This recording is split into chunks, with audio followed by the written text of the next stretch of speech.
Hey everyone, this is John from Cardiokinetics. In today's Goldilocks video, I'll be taking you through planks. Now, planks are probably an exercise you're familiar with. If you're someone who exercises semi-regularly, this is probably an exercise you've done before a time or two. Today I'm going to be taking you through a couple of different coaching cues, so some things that I'm looking for that will help make the plank more efficient. And then I'll show you a couple of different ways to modify the plank. One way to make them a little bit easier, one way to make them harder. All right, so let's jump right into it. So for planks, most people know planks are done on their forearms. So both forearms on the floor. All right, and then from here, I generally tell people to walk their legs out. One foot out, the other foot out. Now, when somebody holds their plank, they generally will start off in a good, solid position, like I'm in. But as time progresses, they'll tend to lift their head and chest up. They'll dip their hips, and then they slowly start to slip into this extended posture, which is something we generally want to avoid. So when you're doing your planks, I want you to think about a couple things. I want you to think about reaching through the floor, driving your upper back to the ceiling, all right, to make sure that you're not into this extended posture. I generally will tell people to tuck your belt buckle to your chin, and then finally squeeze your glutes and squeeze your abs. And then from here, you should feel all your muscles firing. All you need to focus on is breathing. So set a stopwatch in front of you and just concentrate on your breathing. Deep breaths in, deep breaths out. Now, when we're doing planks, for me personally, I like to fall somewhere in the 30 to 60 second rep range. If you're struggling to hit at least 30 seconds, I would say we need to modify the exercise and make it a little bit easier. There's two ways that we can do that. One way is we can just go from our forearms onto our palms. So essentially we're just holding a push-up position. Everything else stays exactly the same. All right? The way we're making this easier, we're just moving away from the floor. The second way to make it easier, which is really the same concept, is to use an elevated surface. So just as if we were modifying push-ups, you can hold your plank on an elevated surface with your hands on a bench, or you can even do the same thing on your forearms. Again, as I go down to my forearms, the exercise gets just a little bit more challenging because I'm getting closer to the floor. So a couple ways that you can make it easier. Again, if you struggle to hit at least 30 seconds.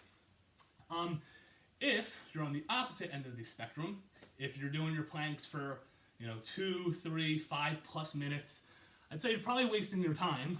And instead of always adding time, think about how can we make the exercise just more challenging in and of itself. So a couple ways we can do that. First way is pretty simple. We can just take away one point of contact. So generally when we're doing our planks, we have 4 points of contact. Both arms and both feet. Now we can modify this real simply by just lifting one foot up off the floor and just holding that. I don't have to go all the way up, just have to clear the floor. I'm now balancing on 3 points of contact. The exercise is already more challenging. And then just make sure you do it on the opposite side. You do the same thing with your arms. All right, feet stay where they are. If you tend to go this option, I would go a little bit wider with your hips. And then you can reach straight out, or you can go to the side. Again, keep your hips square, stay tight. Already the exercise becomes more challenging, and then you just want to match it on your opposite side.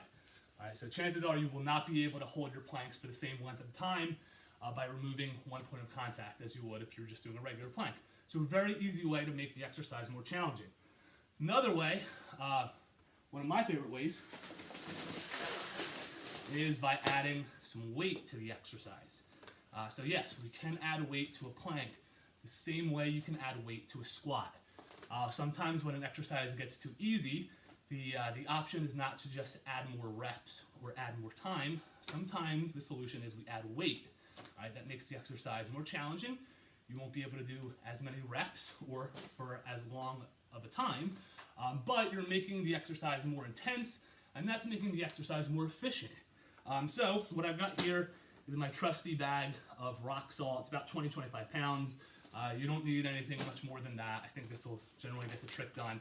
You can do it yourself, or you can use a partner for this, which would be a little bit easier, but it's not too challenging. If you're going to go by yourself, just reach behind your back, I'm just going to kind of stabilize it with my lower hand. I want it resting more on my upper back, not my lower back. And then what I'm going to do, I'm just going to get into my plank position. And I'm just going to hold. Now the bag's pushing me down. All right, it's already getting harder. I don't need to hold this for 2 minutes. Again, 30, 60 seconds, staying as tight as I can, focusing on my breathing. When you're done, you just tilt it off to the side. So, let's recap. So we went over some coaching cues, some things to focus on when you're doing planks, so that way you don't slip into that bad posture. We went over how we can make planks easier by just moving away from the floor, either by going into a push-up position or using an elevated surface. And we went over how to make planks harder by either removing a point of contact or by adding external load. So again, 30 to 60 seconds. That's the sweet spot for planks. If you're doing much more than that, try to make the plank variation more challenging. If you're struggling to get to at least 30 seconds, think about how you can make it easier so that works for you.